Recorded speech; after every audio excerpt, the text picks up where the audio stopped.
What do you do when the people who control your home turn against you? When the rules you never agreed to choke the life out of your dreams? I stood on the porch of my lakefront ranch, the air thick with the scent of pine and betrayal, staring at the notice nailed to my door. Cease all unauthorized electrical usage. It read, signed by Karen Whitmore, president of the Lake Serenity Homeowners Association. My solar panels, my lifeline to independence, were deemed non-compliant. They wanted me to unplug my life. I crumpled the paper, my knuckles white, and gazed out at the 80 villas dotting the shoreline, their lights glowing like fireflies. Little did I know, Karen's crusade to control my power would plunge them all into darkness. The ranch had been my sanctuary for 3 years, a refuge from the city's grind.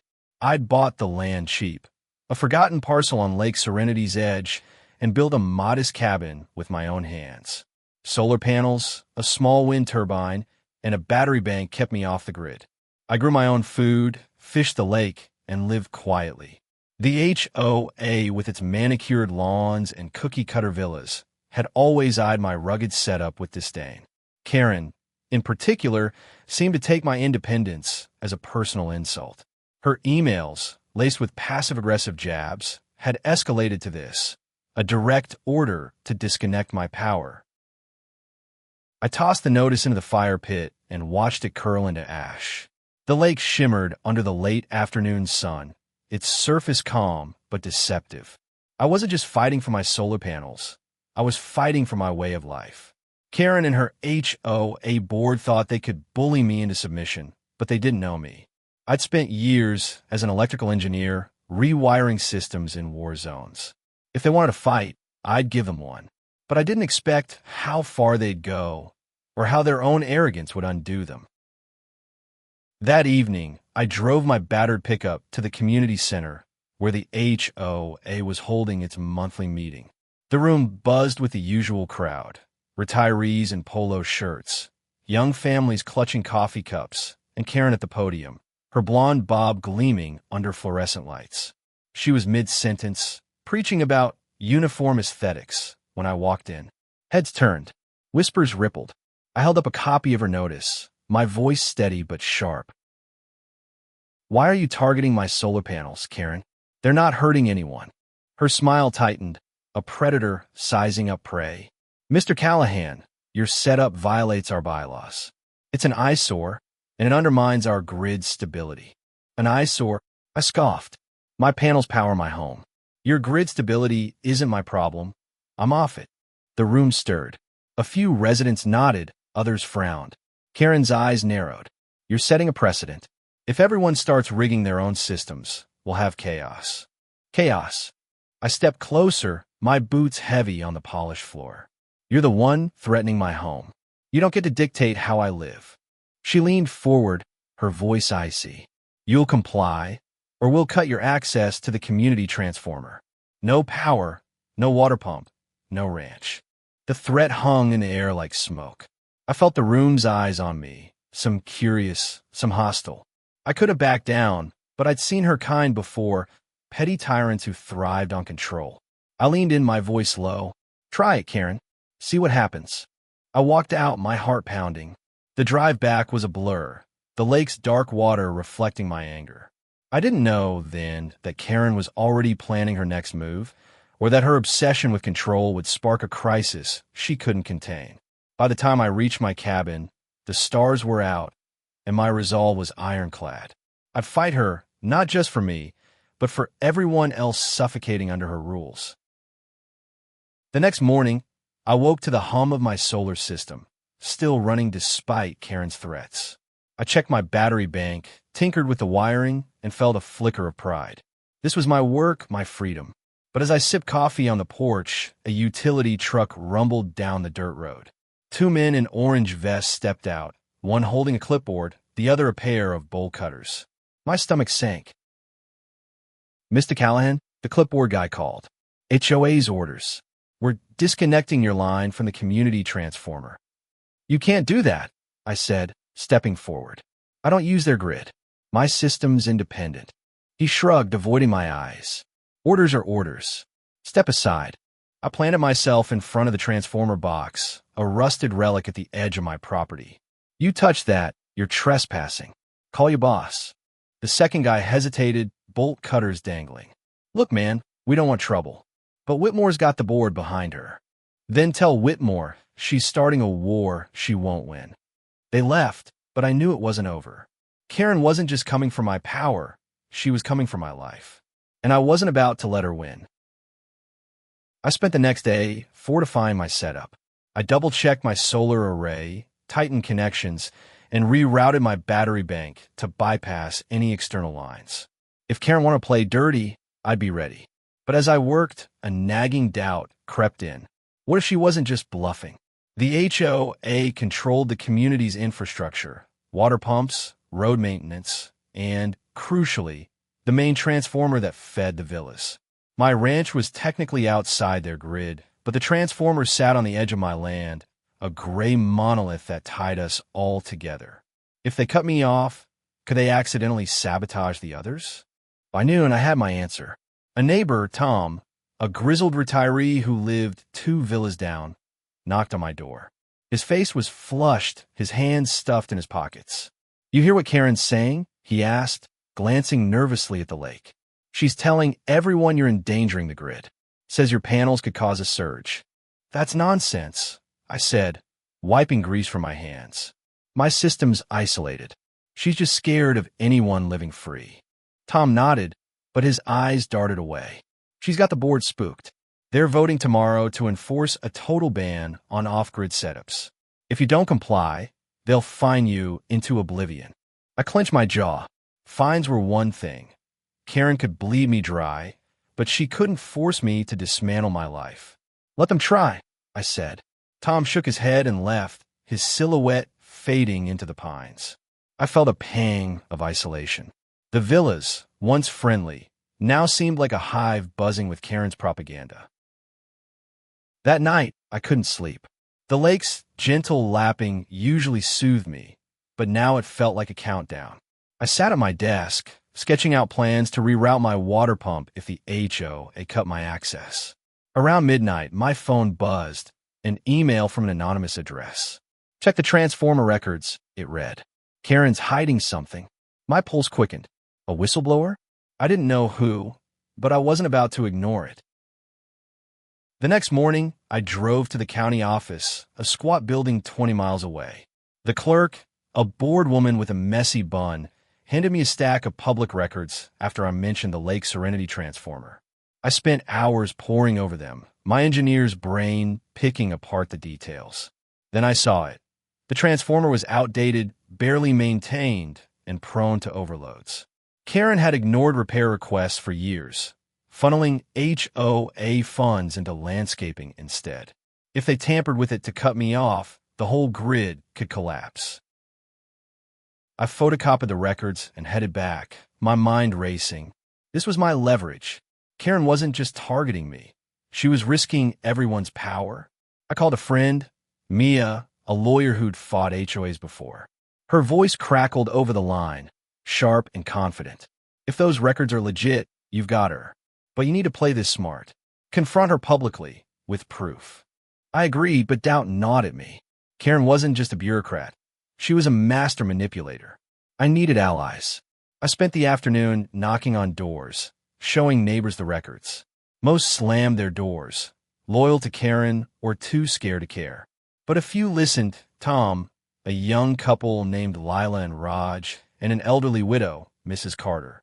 They were tired of Karen's iron grip, her endless fees, her obsession with control. By dusk, we had a plan.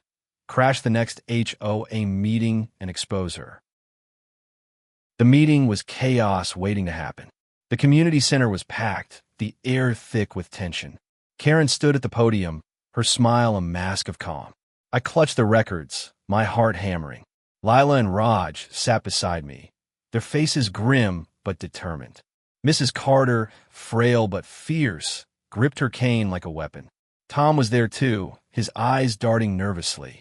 Karen began her speech, vilifying my dangerous setup when I stood. "Karen, you're lying." My voice cut through the room. Gasps rippled. Her eyes locked on mine, venomous. Your transformer's a disaster waiting to happen.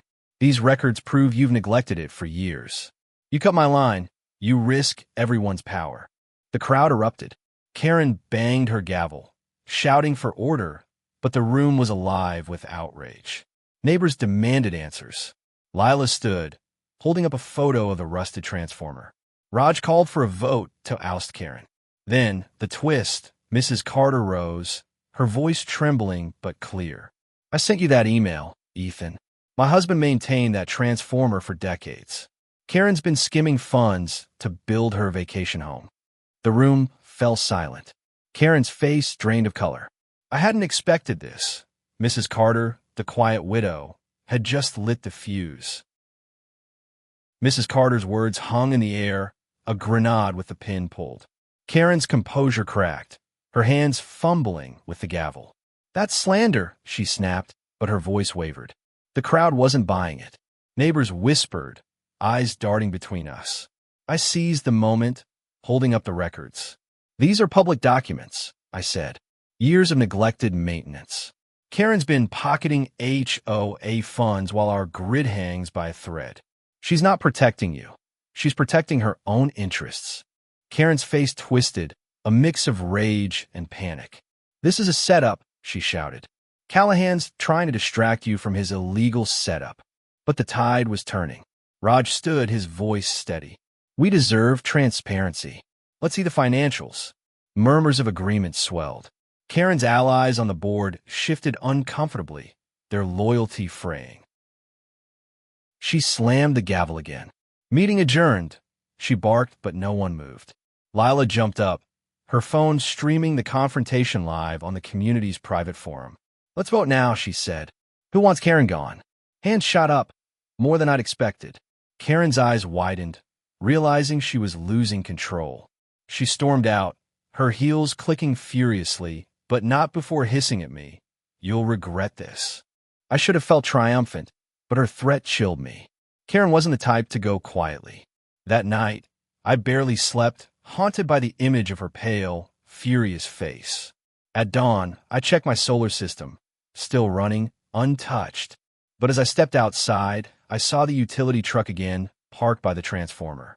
The same two workers were there, but this time, Karen stood with them, pointing at the box. My blood ran cold.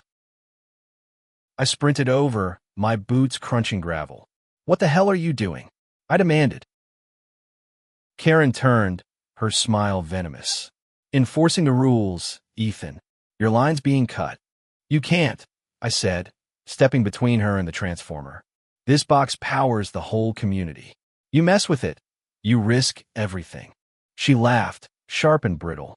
You're the risk. Step aside, or I'll call the sheriff. The workers hesitated, glancing at each other. I recognized the one with the bolt cutters. Jake, a local I'd met at the hardware store. Jake, I said, my voice low, you know this is wrong. Check the wiring. It's not just my line. He frowned, peering into the transformer. His face paled. She's right, Ms. Whitmore. This thing's a mess. Cutting anything could fry the whole grid. Karen's smile vanished. Do your job, she snapped. Jake shook his head. I'm not touching this without a proper inspection. He and his partner packed up and left, leaving Karen fuming. I felt a flicker of hope, but it was short-lived. That afternoon, a sheriff's deputy knocked on my door, holding a cease and desist order. Karen had escalated, claiming my system was a public hazard. I had 48 hours to disconnect or face eviction. I called Mia, my lawyer friend, and faxed her the order. She was livid. This is harassment, she said. We'll countersue, but we need more evidence. Keep digging. I spent the night combing through the records again, cross-referencing HOA budgets. Mrs. Carter's tip was gold. I found invoices for landscaping that traced back to a shell company owned by Karen's brother. She wasn't just negligent. She was embezzling. The next day, I rallied my allies. Lila and Raj spread the word online, posting the records to the forum. Tom went door to door, convincing more neighbors to join us. Mrs. Carter offered her late husband's maintenance logs, which detailed years of ignored transformer repairs. By evening, We had a coalition, 20 residents ready to confront Karen at an emergency meeting. But as we planned, a storm rolled in, the sky darkening over the lake. Thunder rumbled, a warning of what was coming. The meeting was held in the community center, rain lashing the windows. Karen arrived late, her face a mask of defiance. She'd brought a lawyer, a slick man in a suit who clutched a briefcase like a shield. I laid out the evidence. The records, the invoices, Mrs. Carter's logs. The crowd gasped as I revealed Karen's shell company. Her lawyer tried to interrupt, but the residents shouted him down. For the first time, Karen looked small, cornered. Then the lights flickered. A low hum vibrated through the room, followed by a deafening pop. The power went out, plunging us into darkness. Screams erupted in the darkened community center. Flashlights clicked on, casting jittery beams across the room. Outside, the storm raged, rain hammering the roof. I grabbed my phone, its light revealing Karen's stunned face. "What did you do?" she hissed, pointing at me. "Me?" I shot back. "This is your mess, Karen. That transformer's been failing for years because you ignored it." The crowd murmured, panic rising. Rod shouted, "Everyone stay calm. We need to check the grid." I pushed through the chaos, Lila and Tom at my heels, and ran into the storm. The transformer was a half-mile away, near my ranch. Rain stung my face as we reached it, the metal box sparking faintly in the dark. Jake, the utility worker, was already there, soaked and cursing. "It's overloaded," he yelled over the wind. The storm must have pushed it over the edge. I peered inside, my engineer's instincts kicking in. The wiring was a tangle of corrosion and neglect, a disaster waiting to happen. "Can you stabilize it?" I asked. "Not without shutting down the whole grid," Jake said, "and that'll take hours." Lila's voice cut through the rain. "The villas, people's fridges, medical equipment, everything's down." I turned to Tom. "Get everyone to my ranch. My solar system's still running. We can power essentials there." He nodded and sprinted off. I looked at Jake. "Help me reroute what I can. We'll bypass the damaged circuits." We worked frantically, our hands slipping on wet tools. My solar array wasn't built to power 80 villas, but it could handle a few critical loads. Lila coordinated with neighbors, directing them to my cabin with extension cords and appliances. Mrs. Carter arrived, her cane sinking into the mud, insisting on helping. By midnight, my ranch was a makeshift hub, its lights a beacon in the blackout. But Karen wasn't done. She appeared at my gate, her umbrella useless in the wind. "You're not a hero, Ethan," she sneered. "You caused this with your illegal setup." I wiped rain from my eyes, my voice steady.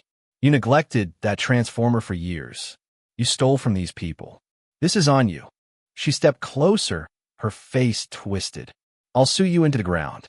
You'll lose everything." "Try it," I said, turning back to the transformer. She stormed off, but her threat lingered. The storm wasn't just outside. It was in her, in the fight we'd started. By dawn, the rain had slowed, but the grid was still down. My solar system held, powering oxygen machines for 2 elderly residents and a fridge for a diabetic's insulin. Neighbors thanked me, their faces weary but grateful. But I knew the battle wasn't over. Karen's lawyer was already drafting lawsuits, and the HOA board was scrambling to cover their tracks. Mia called, her voice urgent. "We've got enough to file a class action suit," she said. "Embezzlement, negligence, harassment. But we need to move fast." I spent the day gathering affidavits from neighbors. Lila and Raj posted updates online, rallying more support. Mrs. Carter's logs were a goldmine, detailing Karen's years of mismanagement. By evening, we had 30 signatures for the lawsuit. But as I worked, a new email arrived, anonymized like the first. "Check Karen's vacation home. You'll find more." My gut twisted. Another whistleblower? Or a trap? I drove to Karen's lakefront mansion, a gaudy monument to her greed. The gate was locked, but a side path led to a shed. Inside, I found boxes of documents, bank statements, fake invoices, proof of her shell company. My hand shook as I photographed everything. This was the nail in her coffin. But as I slipped out, headlights swept the driveway. Karen's car. I ducked into the shadows, my heart pounding, as she stepped out, barking orders into her phone. I made it back to my ranch, the evidence burning a hole in my pocket. The next morning, I shared it with Mia. "This is dynamite," she said. "We'll file tomorrow." But as we planned, Jake called, his voice grim. "The transformer's fried. It'll take weeks to replace. And Karen's blaming you." I looked out at the lake, its calm surface mocking the chaos around me. Karen had lost the crowd, but she hadn't lost her fight. And now, with the grid down and her secrets exposed, she was desperate. Desperation makes people dangerous. Karen's next move came swiftly, a calculated strike to turn the tide. By noon, flyers appeared on every villa's door, accusing me of sabotaging the transformer to prove a point. They claimed my solar system had caused a surge, frying the grid. It was a lie, but a clever one. Neighbors who'd thanked me yesterday now eyed me with suspicion. Karen was fighting to save her empire, and she was willing to burn mine down to do it. I called an emergency meeting at my ranch. 30 residents showed up, their faces a mix of anger and fear. Lila held up one of the flyers, her voice shaking. "This is nonsense. Ethan saved us last night." But doubt lingered. A man in a golf shirt stood, his arms crossed. "My freezer's ruined. If Callahan's system caused this, he should pay." Murmurs of agreement rippled. I felt the ground shifting beneath me. "I didn't cause this," I said, holding up the transformer records. "Karen's negligence did. And these," I pulled out the photos from her shed. "These prove she's been stealing from you." The crowd gasped as I passed around the evidence. Bank statements, fake invoices, all tied to Karen's shell company. Mrs. Carter spoke up, her voice cutting through the noise. "My husband warned her about that transformer. She ignored him, just like she ignored all of you." The mood shifted, but not enough. Karen had planted seeds of doubt, and they were growing. That evening, Mia filed the class action suit, citing embezzlement and gross negligence. But Karen countered with a defamation lawsuit against me, claiming I'd fabricated the evidence. The legal battle was draining my savings, and the community was fracturing. Some neighbors rallied behind me, others behind Karen, desperate for someone to blame for the blackout. Then came the twist. Jake, the utility worker, showed up at my cabin, his face pale. "I found something," he said, handing me a crumpled work order. It was dated a week ago, signed by Karen, instructing the utility company to inspect the transformer the day before the blackout. "They didn't inspect anything," Jake said. "They tampered with it. I think she wanted it to fail to pin it on you." My blood ran cold. Karen hadn't just neglected the transformer. She'd sabotaged it. This wasn't just about control. It was about revenge. I shared the work order with Mia, who added it to the lawsuit. But proving sabotage was tricky, and Karen's lawyer was relentless, painting me as a reckless loner endangering the community. The standoff came at the next HOA meeting, held in a borrowed church hall since the community center was still dark. Karen stood at the front, her voice dripping with faux concern.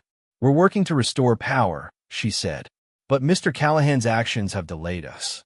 I couldn't hold back. I stood, holding the work order. "You ordered the transformer tampered with, Karen. You caused this blackout to frame me." The crowd erupted. Karen's lawyer shouted objections, but I pressed on, laying out the evidence.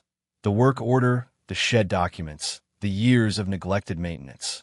Neighbors yelled, some at me, some at Karen. The room felt like a powder keg.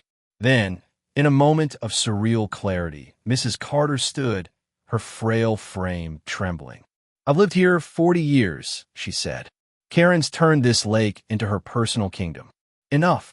Her words broke something. Residents surged forward, demanding Karen's resignation. Her lawyer tried to calm them, but it was too late. Karen's empire was crumbling. She fled the hall, her face a mask of fury and fear. But victory wasn't sweet. The grid was still down, and my savings were nearly gone from legal fees. Neighbors were divided, and Karen's lawsuits loomed. I stood on my porch that night, the lake's silence heavy. I'd exposed her, but at what cost? My ranch, my freedom, hung in the balance. The fallout was brutal. Karen's resignation came the next day, forced by a near-unanimous vote. The HOA board, shamed by the evidence, appointed Tom as interim president. But the damage was done. The grid remained down, and repair costs were astronomical.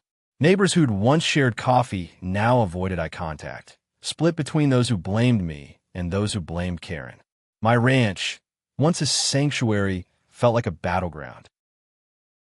Mia pushed the lawsuit forward, but Karen's lawyer was relentless, dragging out depositions to bleed us dry. I sold my truck to cover legal fees, relying on an old bike to get around. Lila and Raj kept the community forum alive, posting updates to rally support, but the online vitriol was exhausting.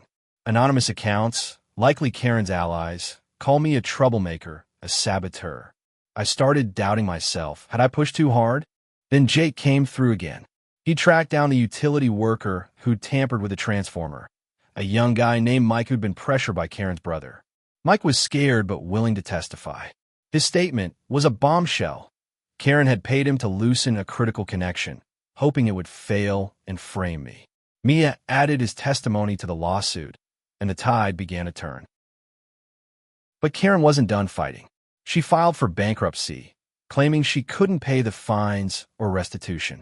Her vacation home was seized, its contents auctioned to cover HOA debts. I watched from a distance as movers carted away her furniture, her perfect life dismantled. Part of me pitied her. She'd built her world on control, and it had collapsed. But pity didn't erase the damage she'd done. The grid repairs dragged on, funded by a special assessment that strained everyone's wallets. My solar system became a lifeline for more neighbors, who brought overchargers and appliances.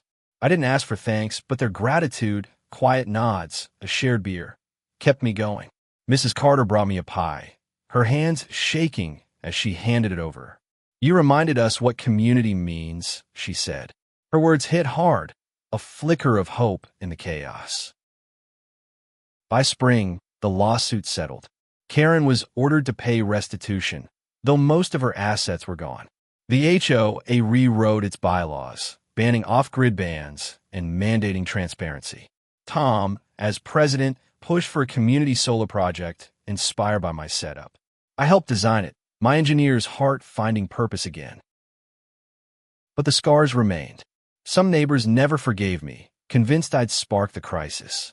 My savings were gone, and the ranch needed repairs I couldn't afford. One night, staring at the lake, I considered selling. It would have been easier to walk away, to start over somewhere else. But this was my home, my fight. I couldn't let Karen's shadow win. I kept going, fixing my cabin board by board. Lila and Raj started a fundraiser to help with my legal debts, and donations trickled in from neighbors I'd barely spoken to. It wasn't much, but it was enough to keep me afloat. The lake, once a backdrop to my battles, became a reminder of why I'd fought. The new grid hummed to life in June, its lights flickering on across the villas. I stood on my porch, watching the lake reflect the glow, my solar panels still spinning quietly behind me. The community wasn't whole. Some wounds were too deep, but it was healing. Tom's leadership brought a new spirit, one of collaboration over control. The community solar project broke ground, a symbol of what we'd learned. Freedom and unity could coexist. I never saw Karen again. Rumors said she'd moved to a condo in the city, her name a cautionary tale around the lake. The lawsuits faded, the legal fees a bitter memory. My ranch was battered but standing, much like me. I'd lost money, friends, and nearly my home, but I'd gained something harder to name, a sense of purpose, a community that, however fractured, had fought for something better. One evening, Mrs. Carter invited me to her villa for tea. Her living room was cluttered with photos of her late husband, the man who'd tended the transformer decades ago. She handed me a faded journal, his handwriting scrawled across the pages. "He'd have liked you," she said. "You stood up for what's right." I flipped through the journal. Its entries detailing a man who'd loved this lake, who'd fought small battles to keep it alive. I saw myself in those pages. Not a hero, but someone who'd refused to bend. I thanked her, my throat tight, and walked home under the stars. The lake was calm, its surface a mirror for the lights of the villas, each one a story of resilience. I still faced challenges, repairs, debts, the occasional hostile glance from a neighbor. But I'd learned to live with the messiness of it all. The ranch was mine, not just in deed, but in spirit. I'd fought for it, and in doing so, I'd helped others fight for theirs. The lake, the pines, the hum of my solar panels, they were my home, my proof that one person's stand could ripple outward. As I sat on my porch, a beer in hand, I thought of the 80 villas, their lights no longer just fireflies, but beacons of a hard-won victory. Karen had tried to break me, but she'd only shown me what I was capable of. The lake whispered its quiet approval, and I knew I'd stay, no matter what came next.